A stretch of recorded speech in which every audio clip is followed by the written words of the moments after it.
Vivimos en una sociedad absolutamente obsesionada con recopilar cantidades infinitas de datos. Parece que el lema de nuestra era es cuanto más mejor. Totalmente. Recolectamos terabytes de información cada segundo, asumiendo que ahí radica la respuesta a todo. Pero resulta que el verdadero secreto del éxito, y sorprendentemente el mayor desafío matemático actual, no es tenerlo todo. Es saber exactamente qué pequeña parte ignorar. Eso es. Y un saludo muy cordial, una cálida bienvenida a toda la audiencia que sintoniza esta nueva inmersión profunda. Hoy tenemos una misión fascinante por delante. Vamos a desgranar un problema que, literalmente, quita el sueño en el mundo de las matemáticas aplicadas. Bueno, una pesadilla computacional, por decirlo claro. Es un problema clasificado como NP duro. Y para entender esto nos vamos a sumergir en un artículo académico brillante. Se titula Selección de subconjuntos aproximadamente óptimos para el diseño estadístico y la modelización. Sí, un trabajo de los investigadores Wang, Lee y Zidek, de la Universidad de British Columbia. El documento aborda algo hipercrítico en la industria. Cómo elegir la muestra perfecta de datos cuando evaluar todas las combinaciones posibles es, pues eso, imposible. A mí me dejó asombrado leer este artículo, especialmente por cómo conecta conceptos que a simple vista no tienen nada que ver. La premisa arranca de una idea, digamos, engañosamente simple. A ver, explícalo un poco para poner el contexto. Pues tenemos un número inmenso de opciones, un conjunto total que vamos a llamar N mayúscula. Pero el presupuesto real, el tiempo o los recursos solo nos permiten elegir una cantidad mucho menor, una fracción que llamaremos K minúscula. Claro, y para que quienes nos escuchan puedan visualizar la magnitud de esta N y esta K, el texto plantea un ejemplo muy tangible, el monitoreo ambiental. Un ejemplo perfecto, ¿sí? Fíjate, imaginemos que se necesita medir con precisión milimétrica la temperatura y la contaminación en todo un país. La intuición más humana te diría que hay que poner un sensor o una estación meteorológica en cada pueblo, en cada esquina. Pero claro, la realidad choca de frente con esa intuición. Mantener miles de estaciones es un agujero negro de dinero. Inviable por completo. Hay costes enormes de mantenimiento físico, transmisión de datos por satélite, personal cualificado. Así que hay que elegir un subconjunto. Supongamos que solo hay presupuesto para 50 estaciones. La pregunta del millón es ¿dónde colocarlas? Y aquí es donde la intuición humana falla estrepitosamente. O sea, si ponemos dos estaciones muy juntas, en pueblos vecinos del mismo valle, nos van a dar exactamente la misma información. Estarían altamente correlacionadas. Exacto. Estaríamos pagando el doble por aprender lo mismo, dinero a la basura. El artículo explica que el objetivo es lograr un diseño de óptimo. Se busca el subconjunto que reduzca la incertidumbre al máximo. Que en matemáticas puras significa maximizar el determinante de una matriz, de covarianza. Esa parte me fascinó. Básicamente buscamos los puntos que aporten el mayor volumen de información nueva y distinta. Es vital detenerse ahí. ¿Por qué el texto hace tanto hincapié en el determinante? En geometría, el determinante representa el volumen del espacio que ocupan unos vectores. Si tienes datos muy similares, los vectores apuntan en la misma dirección. El volumen colapsa, ¿no? Eso es, se vuelve plano. El determinante se acerca a cero.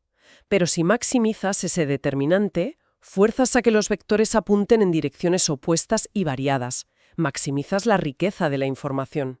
Geometría pura aplicada a la vida real. Pero, a ver, maximizar ese determinante suena increíble sobre el papel, aunque el artículo detalla que computacionalmente es una trampa mortal. Una trampa absoluta.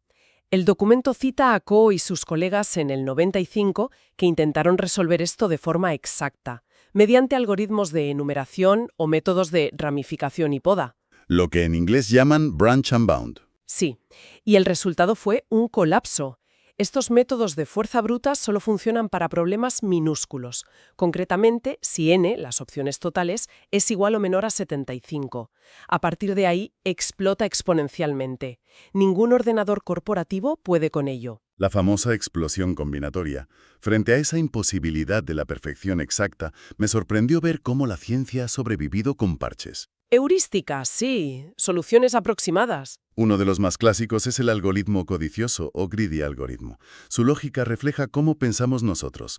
Elige lo que parece mejor en este momento, paso a paso, sin mirar a largo plazo. Exactamente. Empieza con un mapa vacío, mira las ubicaciones y añade la estación que dé el pico más alto de información inmediata.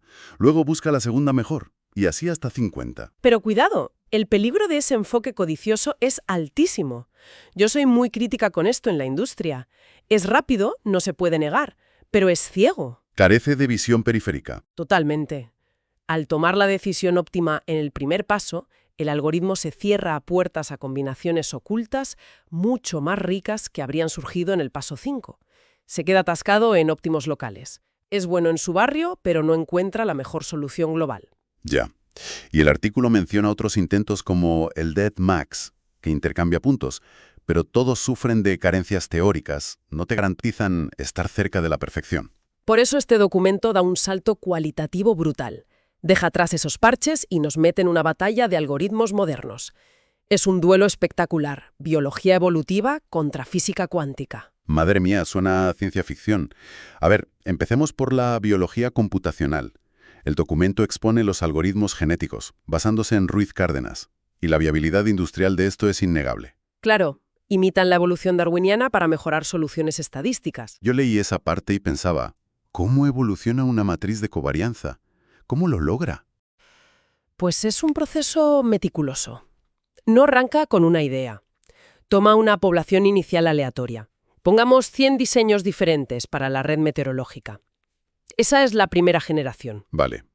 Luego evalúa la aptitud, el nivel de supervivencia. El más apto es el que tiene el determinante más alto. Los peores diseños se descartan, mueren. Y con los supervivientes viene el cruce. Combina la mitad de las estaciones de un diseño bueno con otro bueno. Simulando la herencia genética. Y la mutación. Porque el texto insiste en que sin mutación el sistema se cae. Sin mutación sufriría endogamia matemática. Se estancaría en un óptimo local, como el algoritmo codicioso. Así que introduce mutaciones controladas. Toma un diseño hijo y cambia una estación por otra vecina al azar. Fuerzas al sistema a explorar horizontes nuevos. Eso es. Es una maravilla biológica, de verdad, pero la lectura revela un defecto monumental. Se comportan como una caja negra muy sensible a los parámetros de ajuste iniciales. Su gran talón de Aquiles. Alguien tiene que calibrar manualmente el porcentaje exacto de cruce y la tasa de mutación. Si la mutación es alta, es un caos y no converge. Si es baja, se estanca en la segunda generación. Requiere muchísimo ensayo y error humano. Es indiscutible, la dependencia del factor humano es alta. Pero oye, cuando un experto lo afina, el algoritmo genético es una bestia rápida y letalmente eficiente. Eficiente, sí, pero no elegante. Y aquí entra el protagonista del artículo. Los procesos puntuales determinantes, o DPP. Me resultó alucinante descubrir que no nacieron en la estadística. No, ¿qué va? Fueron formalizados en el 75 por Odile Mackey para un problema de física cuántica, la distribución de partículas subatómicas llamadas fermiones. Un salto interdisciplinar brutal, de modelar electrones a decidir dónde poner un sensor de lluvia. Exacto. Y el concepto clave, extraído de los fermiones, es la correlación negativa, la repulsión. Por el principio de exclusión de Pauli, dos fermiones no ocupan el mismo estado cuántico, se repelen. Y el artículo toma esta idea subatómica y crea el algoritmo KDPP. Que asegura que los puntos seleccionados se repelen estadísticamente. Tienden a ser diversos. La probabilidad de que el algoritmo seleccione un subconjunto es proporcional a su determinante. O sea, las estaciones redundantes en el mismo valle tienen una probabilidad minúscula de ser elegidas. Y los conjuntos ricos tienen la selección garantizada. Y lo mejor, cero intervención humana. No hay que ajustar tasas de mutación, evite el sesgo del experto, es de una elegancia tremenda. Es muy poético, estoy de acuerdo. Pero al leer la metodología me topé con un muro crítico en la industria, la complejidad computacional. Ya, el elefante en la habitación. Para que esa repulsión cuántica funcione, se requiere una descomposición espectral completa de la matriz. Y el tiempo de ejecución es de O mayúscula de n por k al cubo. Tener una variable al cubo es la receta perfecta para asfixiar cualquier procesador. Pero el tiempo por iteración no es lo más importante si la calidad final es suprema. En un laboratorio de investigación, tal vez no. En el mundo industrial, donde pagas la hora de servidor en la nube a precio de oro, es vital. Justifica esa carga frente a un algoritmo genético bien calibrado. Pues los autores nos llevan a la arena de los datos duros con 3 simulaciones para responder a eso. Enfrentan al codicioso, al genético y al modelo cuántico de PP. Y hay matices muy interesantes. Empecemos por el primer caso de estudio. Diseño estadístico del libro de texto. Un escenario de 20 puntos candidatos para elegir 8. Matemáticas básicas. Y hay un empate técnico espectacular. El genético, con 1000 generaciones y cruce de 0,5, frente al 8 de PP con 10.000 iteraciones. Ambos lograron exactamente el mismo óptimo global. Un logaritmo del determinante de 7.624619. Y visualmente es fascinante. Si graficas esos 8 puntos en 3D, caen en los vértices exactos de un cubo. La máxima dispersión visualizada. El codicioso aquí ya se quedó atrás. Pero el segundo caso es donde todo se ensucia, porque son datos del mundo real, de la Red Global de Climatología. 97 ubicaciones, 67 ya fijas y 30 candidatas para instalar 10 nuevas. El valor máximo matemático a alcanzar era 80.911. Y aquí hubo fisuras. El codicioso falló, como esperábamos. Se quedó en 80.007, atrapado en un óptimo local. Mientras que el genético y el DPP lograron escalar hasta el óptimo global perfecto. Pero tú te fijaste en el factor tiempo, ¿verdad? Es que el texto es muy transparente. En un procesador Intel i7 estándar, el 10DPP necesitó 100.000 simulaciones y tardó 20 minutos ininterrumpidos. 20 minutos para 10 estaciones. Sí. Y el genético, con sus parámetros bien afinados, lo hizo en solo 5 minutos, 4 veces más rápido. Si escalas esto a bases de datos con millones de entradas, 20 frente a 5 minutos son miles de euros. Una victoria contundente para la genética. No puedo rebatir esos números en un ordenador de escritorio. El DPP necesita volumen estocástico, pero fíjate en el tercer caso de estudio. ¿Qué pasa cuando entramos en el reino de los macrodatos y el i7 se bloquea? La prueba de estrés absoluto. Una matriz sintética gigante de 100%. 100 opciones para elegir 60. Las combinaciones son astronómicas, algo así como 1,37 por 10 elevado a 28. Miles de cuatrillones de opciones. Una locura. Fuerza bruta o matemáticas exactas aquí fundirían el servidor. Y en este caos, el codicioso da 122,82. El genético, superafinado, llega a un respetable 123,61. ¿Y el DPP? Aquí ocurre su gran redención. El 60 DPP logra la victoria absoluta con 123,75. Encontró vetas de información que el genético no pudo ver por más mutaciones que hiciera. Un hallazgo indudable.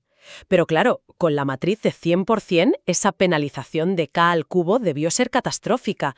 ¿Cuánto tardó en encontrarlo? Ese es el giro maestro del artículo.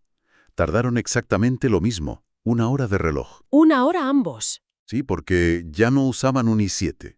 Usaron un clúster de supercomputación de Compute Canada, con 32 núcleos paralelos. Y esta es la ventaja inmensa del DPP. Es una arquitectura inherentemente paralelizable. Ah, ya entiendo por dónde vas.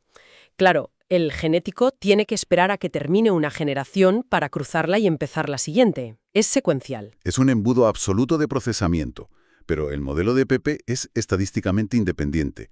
Divides el trabajo entre 100 procesadores y no alteras la matemática. Lanzas más poder de cálculo bruto y las 100.000 iteraciones ocurren simultáneas. En la nube actual, esa paralelización pulveriza el cuello de botella de la complejidad computacional. Desde la ingeniería de sistemas, eso lo cambia todo, ¿sí? Si el hardware va hacia miles de núcleos pequeños en paralelo, el DPP está diseñado desde su base para explotar eso. Tengo que admitir que es muy sólido. Entonces, reuniendo todas las piezas de este debate, ¿qué podemos dejarle claro a la audiencia? Pues el primer punto es que seleccionar el subconjunto óptimo en un océano de datos es un problema crónico y severo, desde la farmacia hasta el clima. Y las soluciones basadas en intuición, como el enfoque codicioso, son insuficientes. Pierdes calidad y dejas valor sobre la mesa. Por otro lado, los algoritmos genéticos son bestias veloces y efectivas, pero son muy caprichosos. Exigen una calibración manual experta para no fracasar. Un conocimiento que no siempre tenemos a priori. Y finalmente, el protagonista, los procesos puntuales determinantes. Nacidos en la física cuántica, esquivan el sesgo humano, extraen las muestras más ricas mediante la ley de repulsión. Y aunque demandan más cálculo inicial, su paralelización los hace imparables para el futuro del análisis masivo. Un viaje fascinante de verdad. Pero antes de irnos, quiero dejar una reflexión provocadora flotando para quienes nos escuchan. A ver, sorpréndeme. A lo largo de esto, hemos visto cómo el universo y los algoritmos logran el éxito buscando activamente la repulsión de características similares. Huyen de la redundancia usando correlación negativa. Penalizando fuertemente la similitud, ¿sí? Pues, si las matemáticas nos demuestran empíricamente que juntar elementos parecidos es una pérdida inmensa de riqueza, ¿qué pasaría si aplicáramos esta lógica para construir equipos de trabajo humanos? Interesante. Imagina formar una junta directiva o un equipo de diseño.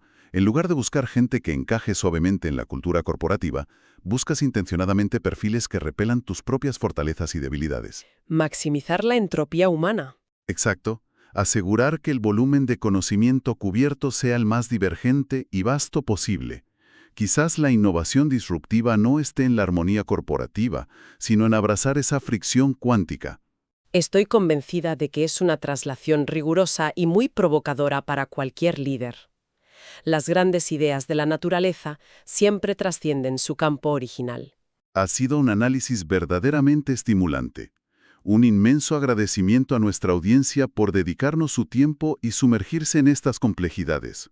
Un placer absoluto desgranar este documento. Hasta la próxima inversión profunda.